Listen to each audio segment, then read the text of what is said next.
Wybory samorządowe już jutro.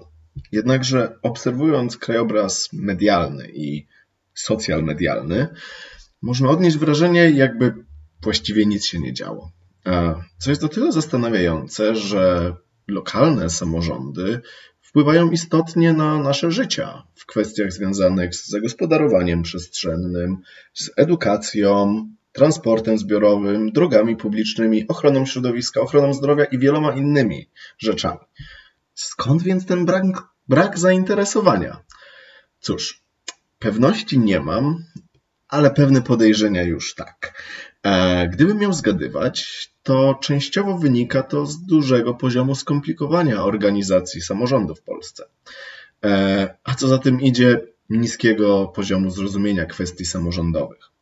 No bo często połowa z komitetów w wyborach samorządowych to jakieś lokalne ruchy, które z samej swojej natury będą mniej znane niż duże ogólnopolskie partie. Ponadto dostajemy 3 albo 4 karty do głosowania, w zależności od miejsca zamieszkania, a do tego jeszcze nie do końca jest jasne, jakie są zadania poszczególnych organów, na które oddajemy głos. To wszystko sprawia, że wiele osób zwyczajnie się zniechęca i zostaje w domu. Historycznie to wybory samorządowe miały właśnie najmniejszą frekwencję, nie licząc wyborów do Parlamentu Europejskiego. Dlatego moim celem w tym filmie będzie pewne usystematyzowanie informacji dotyczących samorządów i wyborów do nich oraz zachęcenie Was, by jednak w niedzielę pójść do urn.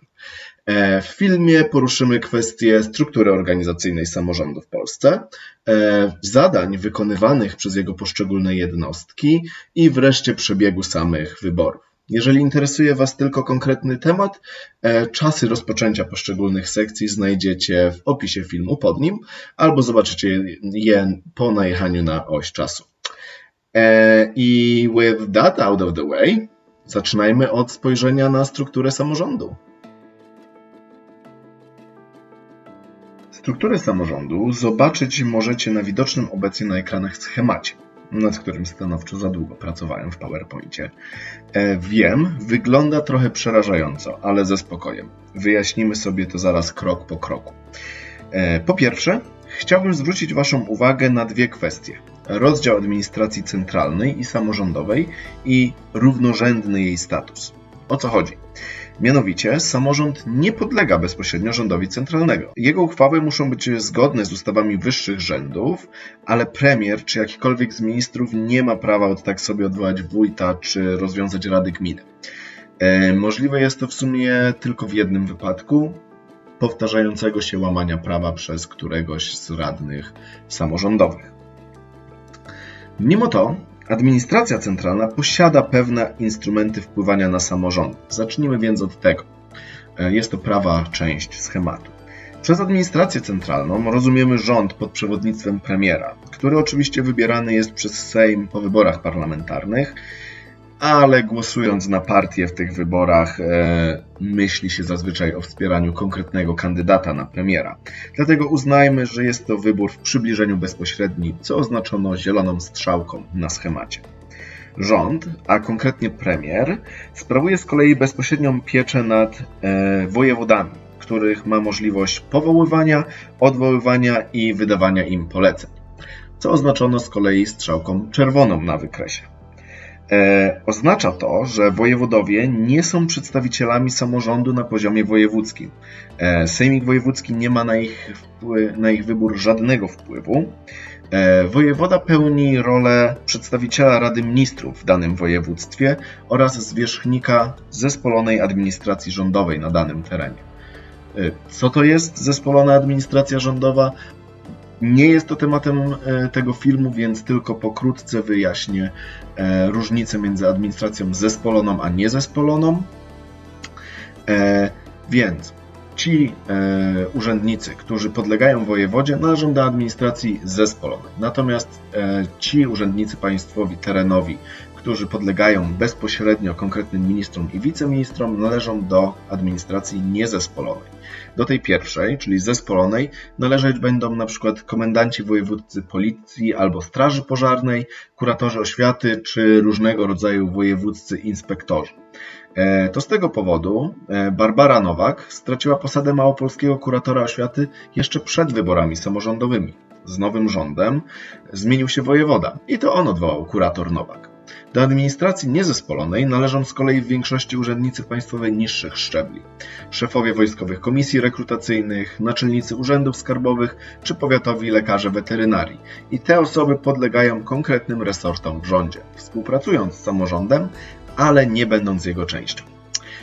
No, to koniec dygresji. Przechodzimy teraz do sedna, do samych struktur samorządowych. Jak wspominałem, wyróżniamy zasadniczo 3, a tak naprawdę 4 plus poziomy samorządu. Tak, o czym ja sam do niedawna nie wiedziałem, mimo bycia osobą dość zainteresowaną sprawami politycznymi, to, że gminy mają jeszcze możliwość tworzenia jednostek pomocniczych pod postacią sołectw, dzielnic, osiedli czy innych. Tutaj nazwy zależą od regionu, gdzie taka jednostka pomocnicza jest tworzona. Te jednostki mogą dalej dzielić się jeszcze na mniejsze jednostki niższego rzędu. Jednakże tymi kwestiami zajmiemy się tylko bardzo powierzchownie, jako że wybory do rad jednostek pomocniczych poza Warszawą nie odbywają się 7 kwietnia, a w różnych innych terminach. Sama struktura organów będzie podobna dla wszystkich poziomów organizacji. Na każdym z nich występować będzie organ stanowiący i organ wykonawczy. Zadania organów wykonawczych znane są, mam nadzieję, większości z Was, bo występują także w administracji centralnej. Jest to tak zwana egzekutywa. Zajmuje się ona wdrażaniem postanowień albo praw władzy ustawodawczej. Nowe, przynajmniej pozornie, mogą wydawać się organy stanowiące. Jednak jest to nic innego jak odpowiednik władzy ustawodawczej na poziomie centralnym. Ze względu na to, że organy te nie mogą jednak wydawać ustaw, a jedynie uchwały, nazywanie ich ustawodawczymi byłoby nieprawidłowe, stąd nazwa organy stanowiące. Bezpośrednio przez wyborców wybierani są radni do organów stanowiących, czyli dla poziomów od wojewódzkiego w dół, sejmików wojewódzkich, rad powiatów lub rad miasta w przypadku miast na prawach powiatu, rad gminy lub rad miasta i gminy w przypadku gmin miejskich i różnych organów dla jednostek pomocniczych, rad osiedli, rad dzielnic czy zebrań wiejskich. Oznaczono to zielonymi strzałkami. Te organy stanowiące, z wyjątkiem rad gminy, o czym za moment, dokonują z kolei wyboru odpowiednich organów wykonawczych, zwanych zazwyczaj zarządami. Oznaczono to strzałkami czerwonymi. I tak, radni Sejmiku Wojewódzkiego wybierają zarząd Sejmiku Wojewódzkiego, na czele którego stoi marszałek województwa. Rady powiatu wybierają zarząd powiatu, któremu przewodzi starosta powiatowy. Dla jednostek pomocniczych wygląda to różnie. Powoływane są zarządy osiedli, wybierani są sołtysowie, albo może to być jakiś jeszcze inny organ zapisany w statucie danej jednostki pomocniczej. Wyjątek, jak wspomniałem, stanowi Rada Gminy oraz Rada Miasta, czyli organ na poziomie powiatowym. Dzieje się tak dlatego, że wójtów, burmistrzów oraz prezydentów miast wybiera się w wyborach bezpośrednich, co, przypominam, oznaczone jest zielonymi strzałkami. Oznacza to, że w miastach na prawach powiatu funkcję zarządu powiatu spełnia wybrany prezydent. No dobrze, to znamy już generalną strukturę samorządu. Zanim opowiem Wam jednak, w jaki sposób prawidłowo zagłosować jutro, najpierw kilka słów na temat zadań, jakie spełniają poszczególne organy samorządowe. W tle widzicie teraz tablicę porównującą zadania poszczególnych szczebli samorządu w kilku istotnych obszarach ich odpowiedzialności. I za momencik zajmiemy się nimi po kolei. Jednakże najpierw słowem wstępu należy wspomnieć o tak zwanym domniemaniu kompetencji samorządu. Jest to generalna zasada w stosunku do uprawnień samorządu, która wynika wprost z artykułu 163 Konstytucji Rzeczypospolitej Polskiej, brzmiącego: samorząd terytorialny wykonuje zadania publiczne niezastrzeżone przez konstytucję lub ustawy dla organów innych władz publicznych. Oznacza to ni mniej, ni więcej, że jeżeli jakieś uprawnienie nie jest zapisane w konstytucji lub ustawach jako leżące w kompetencji innego, niesamorządowego organu, to przypada ono z automatu któremuś szczeblowi samorządu. Ale do meritum. To czym w sumie te władze samorządowe się zajmują? zaczynając od kwestii edukacji. Sprawa jest dość prosta. Do kompetencji samorządu gminnego należy zarządzanie i finansowanie przedszkoli publicznych oraz szkół podstawowych. Szkołami średnimi z kolei zajmuje się samorząd powiatowy. Dodatkowo w jego gestii leżą także szkoły sportowe oraz dla uczniów o specjalnych potrzebach wychowawczych. Do obowiązków województwa natomiast zalicza się zawiadywanie pracą liceów profilowanych, uczelni wyższych oraz zakładów szkolenia nauczycieli. Dostrzec tutaj można już pewne stopniowanie obowiązków. Za sprawy najpowszechniejsze i najbliższe geograficznie odpowiada gmina. Te trochę bardziej wyspecjalizowane lub wymagające większych nakładów powiat, a za specjalistyczne ośrodki bądź projekty o dużym zasięgu województwo. Jest to w sumie logiczne. Nie w każdej gminie jest potrzebne liceum lotnicze, na ten przykład, ale każda potrzebować będzie szkoły podstawowej albo wielu. Taka hierarchia będzie motywem powtarzającym się także dla pozostałych kategorii. Idąc dalej, na przykład w kwestii ochrony zdrowia. Do zadań gminy należeć będzie zapewnienie podstawowej opieki zdrowotnej w postaci przychodni czy szpitala miejskiego w małych miastach, ale też opracowywanie i wdrażanie gminnych programów zdrowotnych. Gminy odpowiadają także za profilaktykę i pomoc w przypadkach uzależnień, szczególnie w chorobie alkoholowej. Na barkach samorządu powiatowego spoczywa finansowanie i zarządzanie szpitalami powiatowymi, ale też domami społecznymi dla osób z zaburzeniami psychicznymi, oraz wspieranie osób niepełnosprawnych poprzez zasiłki czy rehabilitację. Sejmiki wojewódzkie z kolei uchwalają wieloletnie plany rozwoju ochrony zdrowia dla danego województwa oraz sprawują pieczę nad szpitalami wojewódzkimi i specjalistycznymi.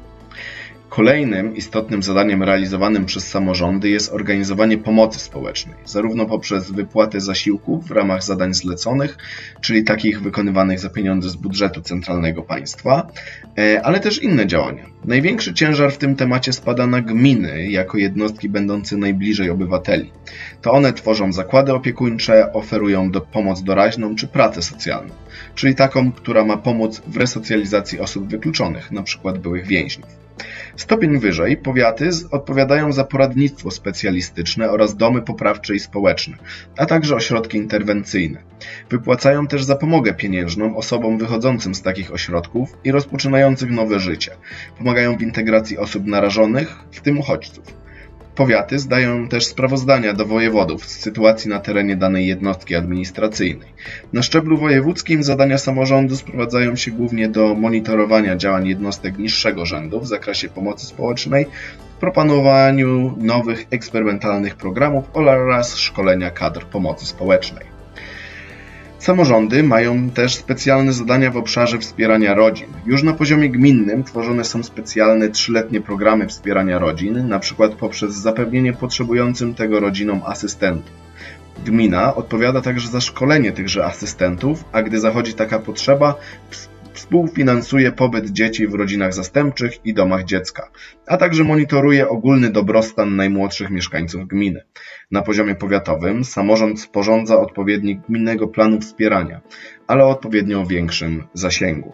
Obejmuje on zapewnienie i współfinansowanie pieczy zastępczej dla dzieci tego potrzebujących, szkolenia rodzin zastępczych, pracowników i dyrektorów domów dziecka oraz zapewnienie wsparcia osobom usamodzielniającym się po wyjściu ze wspomnianych placówek.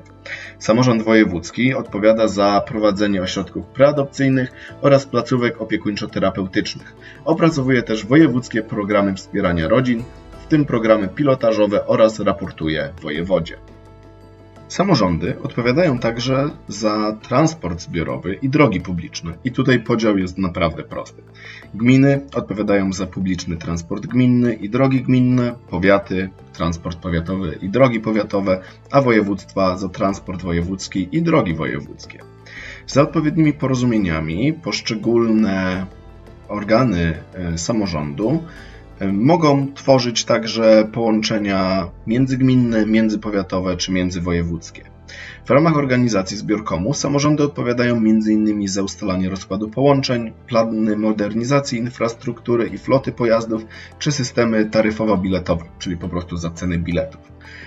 Jedynym zadaniem, które leży wyłącznie w gestii samorządu najwyższego rzędu, to jest województwa, jest transport morski. Pozostały nam do omówienia dwie wybrane przeze mnie kategorie. kultura, turystyka i sport oraz ochrona środowiska i są one w pewnym sensie powiązane ze sobą. W pierwszej z nich, na wszystkich szczeblach samorządu, zadaniem jest współfinansowanie prac konserwatorskich zabytków i ich generalna ochrona. Do wyłącznych zadań samorządu terytorialnego na poziomie gminy należy z kolei np. prowadzenie bibliotek gminnych oraz regulacje w zakresie umieszczania reklam w przestrzeni publicznej. Zadaniami powiatu jest za to prowadzenie systemu znakowania zabytków oraz postępowanie w sprawie rzeczy znalezionych, np. tych odszukanych za pomocą wykrywaczy metali. Wreszcie dla województwa będzie to sporządzanie planów zagospodarowania przestrzennego całego województwa na podstawie odpowiednich gminnych planów oraz opracowanie i wykonanie planu opieki nad zabytkami. Połączone z aspektami turystycznymi będą z kolei zadania z zakresu ochrony środowiska. I tak, zarówno na poziomie wojewódzkim, jak i powiatowym samorządy opracowywać muszą gminne i powiatowe programy ochrony środowiska. Same gminy natomiast odpowiadają za utrzymanie ładu przestrzennego i zieleni miejskiej. Odpowiedzialne są one także za odprowadzanie ścieków oraz wywózkę odpadów i ich składowanie. Wszystkie trzy szczeble odpowiadają za ochronę obywateli przed hałasem poprzez odpowiednie regulacje w gminie czy ustanawianie obszarów cichych i ograniczenia użytkowania niektórych pojazdów, np. jednostek pływających w powiecie. Na poziomie wojewódzkim powstają też wojewódzkie programy ochrony powietrza, w ramach których możliwe jest np. wprowadzenie ograniczeń użytkowania wybranych paliw. Poza tym samorząd zajmuje się wieloma innymi kwestiami, takimi jak zaopatrzenie mieszkańców w energię, utrzymywanie bezpieczeństwa, mieszkalnictwo, prowadzenie części spraw administracyjnych, rozporządzanie gruntami czy nawet ustalanie pewnych podatków. Jest tego po prostu za dużo, by omówić to w tak krótkim filmie, ale mam nadzieję, że udało mi się Wam uświadomić choć trochę, jak wiele bezpośrednio dotykających Was spraw zależy od samorządu. I uzbrojeni teraz w tę wiedzę możemy przejść do ostatniej części filmu, samego procesu głosowania. Więc, jak głosować w tych wyborach samorządowych? Po pierwsze, 7 kwietnia w niedzielę musicie udać się do głosowania w regionie, w którym jesteście ujęci w Centralnym Rejestrze Wyborców. O matko, a gdzie to? Spytacie. Link, pod którym możecie to sprawdzić, znajdziecie w opisie. Ale jest to generalnie miejsce waszego zameldowania lub zamieszkania. Gdybym nie robił wszystkiego na ostatnią chwilę, powiedziałbym wam teraz, że możecie jeszcze zmienić miejsce, w którym głosujecie. Niestety obecnie jest już na to trochę za późno. Ale zdążycie przed drugą turą, jeżeli taka w danym miejscu będzie się odbywać, więc jest taka opcja. Co istotne i o czym także informuję po nie w czasie, to, że w wyborach samorządowych można głosować zdalnie spoza miejsca zamieszkania. Procedura jest taka sama jak przy głosowaniu poza miejscem zamieszkania w wyborach parlamentarnych czy prezydenckich. Zakładając, że te kwestie masz już ogarnięte, co czeka Cię w lokalu? Cóż, w zależności od miejsca, w którym głosujesz, otrzymasz 3 albo 4 karty do głosowania. Chyba że odmówisz przyjęcia którejś z nich, bo masz do tego prawo. Na tej samej zasadzie jak wiele osób odmawiało przyjęcia kart referendalnych podczas październikowych wyborów parlamentarnych. Możesz więc na przykład odmówić udziału w wyborach prezydenta miasta, ale zagłosować do Sejmiku Wojewódzkiego i Rady Miasta. Ale takich osób pewnie będzie niewiele. Więc gdzie dostaniesz ile kart? Otóż 4 karty czekają na osoby głosujące w całym kraju, z wyjątkiem miast na prawach powiatu. Z wyjątku w postaci miasta stołecznego Warszawa. Dodatkowo karty do głosowania do Rady Gminy różnić się będą w zależności od ilości mieszkańców w gminie. Ale o tym za chwilę. Zacznijmy więc od najprostszych do opisania wyborów, które wyglądają tak samo niezależnie od miejsca zamieszkania, czyli wyborów do Sejmiku Wojewódzkiego. Karty te będą koloru niebieskiego, takiego jak kolor tła w odpowiedniej komórce tabeli, która teraz powinna się podświetlić. I głosujemy w nich stawiając jeden krzyżyk przy nazwisku jednego kandydata z jednej tylko listy. Są to wybory proporcjonalne, co zostało zaznaczone zielonym kolorem tekstu. Proporcjonalność oznacza, że kandydaci danej listy muszą uzyskać taką proporcję wszystkich głosów, by z podziału metodą D'Hondta otrzymać mandat. Jeżeli kogoś interesuje, jak wygląda ten dobór mandatów, to w opisie umieściłem filmik od Orb News, który to wyjaśnia. Ustawowy próg wyborczy wynosi 5%. podobnie jak w wyborach parlamentarnych. Jednakże realny próg jest wyższy ze względu na mniejszą liczbę mandatów do rozdzielenia, gdyż radnych w sejmikach jest od 30 do 51 w województwie mazowieckim. Tutaj znajdziecie też najbardziej znajome wszystkim ogólnopolskie komitety, więc powinno być w miarę najprościej z wyborem listy, na którą chcecie oddać głos. Następnie mamy wybory wójtów, burmistrzów i prezydentów miast. Te wybory przebiegają z grubsza w ten sam sposób niezależnie od miejsca zamieszkania. Tym razem na kartach pomarańczowych, czerwonych zaznaczamy jeden krzyżyk przy nazwisku jednego wybranego kandydata. W przeciwieństwie do głosowania do sejmików mamy tu do czynienia z głosowaniem bezpośrednim, stąd kolor czerwony w tabelce tekstu. I do zwycięstwa danemu kandydatowi potrzebne jest otrzymanie co najmniej połowy możliwych głosów. Dlatego w przypadku, gdy żaden kandydat nie osiągnie 50% progu, dwóch kandydatów z najwyższymi wynikami zmierzy się w drugiej turze, która odbędzie się 21 kwietnia. Tutaj wybór powinien być w miarę prosty, o tyle, że w wyborach na wójta, burmistrza albo prezydenta głosuje się na pojedynczą osobę, z których większość prowadziła jakąś formę kampanii. Można więc sprawdzić ich poglądy i zweryfikować ich zgodność z waszymi. Teraz przechodzimy do miejsca, gdzie pojawiają się różnice w zależności od miejsca głosowania. Omówmy najpierw żółte karty do głosowania, które wszędzie poza Warszawą oznaczają wybory do rad powiatu, natomiast w samej Warszawie wybory do rad dzielnicy. W pozostałych miastach na prawach powiatu, których jest 65, nie dostaniemy tej karty i stąd bierze się różnica w ich ilości. Jak widać, żółtość nie występuje tak często w większych miastach. Jeżeli chodzi o zasadę głosowania, to jest ona jednak taka sama poza Warszawą, jak i w niej.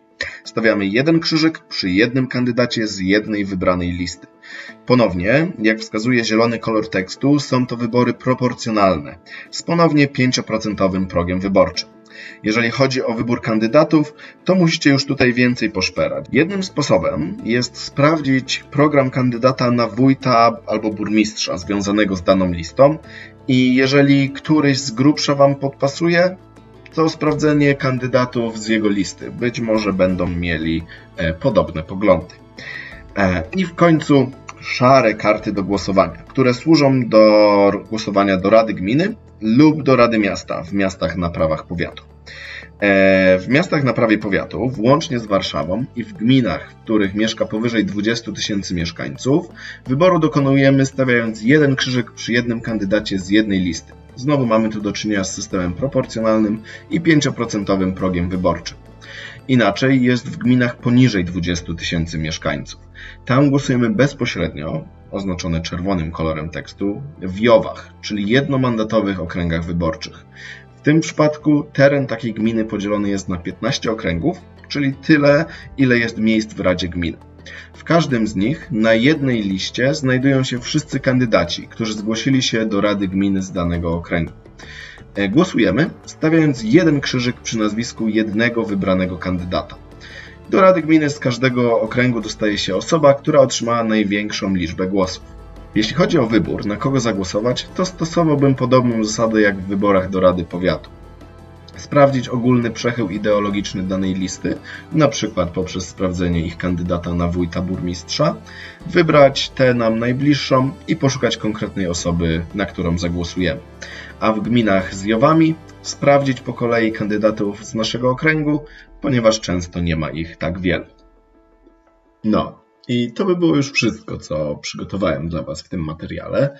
Mam nadzieję, że ten filmik cokolwiek Wam rozjaśnił i że po jego obejrzeniu Wasza wiedza na temat samorządu terytorialnego w Polsce jest chociaż trochę pogłębiona. Jeżeli uważacie, że któryś z Waszych znajomych mógłby skorzystać na jego obejrzeniu, nie wahajcie się rozsyłać tego filmu dalej i do zobaczenia.